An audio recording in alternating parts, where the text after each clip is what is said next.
One eternity later.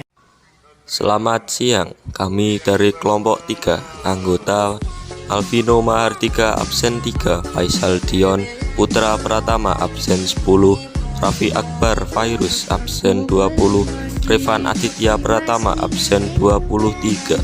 Sewa tanah adalah salah satu bentuk kebijakan yang dibuat oleh pemerintah Inggris ketika berada di Indonesia, sehingga terjadi pada tahun 1811 hingga 1816. Wakil dari negara Inggris yang berada di Indonesia adalah Thomas Stamford Raffles, dan tujuannya adalah untuk meningkatkan perdagangan Indonesia dan juga mengatur pemerintah di Indonesia.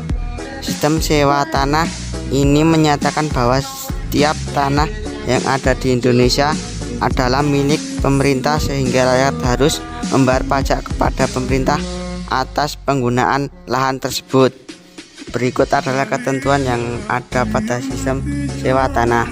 Harga dari sewa tanah akan bergantung pada kondisi dan kualitas tanah. Masyarakat harus membayar pajak kepada pemerintah atas penggunaan lahan. Pembayaran pajak dilakukan menggunakan uang. Adanya pajak kepala yang diberikan kepada masyarakat yang tidak memiliki tanah. Dengan adanya sistem sewa tanah, berikut adalah pengaruh negatif dari sistem tersebut. 1. Timbulnya kebencian rakyat kepada pemerintah yang merupakan pemilik tanah. 2. Adanya kerugian yang cukup besar bagi masyarakat. 3. Adanya keharusan masyarakat untuk membayar pajak kepada pemerintah dengan menggunakan hasil bumi. 4. Tidak dikenalnya sistem uang yang membuat sistem sewa tanah berjalan dengan tidak baik. Dampak positifnya antara lain memperkenalkan sewa tanah dengan titik berat pada pajak dan ekonomi uang atau moneter, sehingga terjadinya penghapusan kerja paksa dan petani bisa memilih tanaman yang akan ditanam.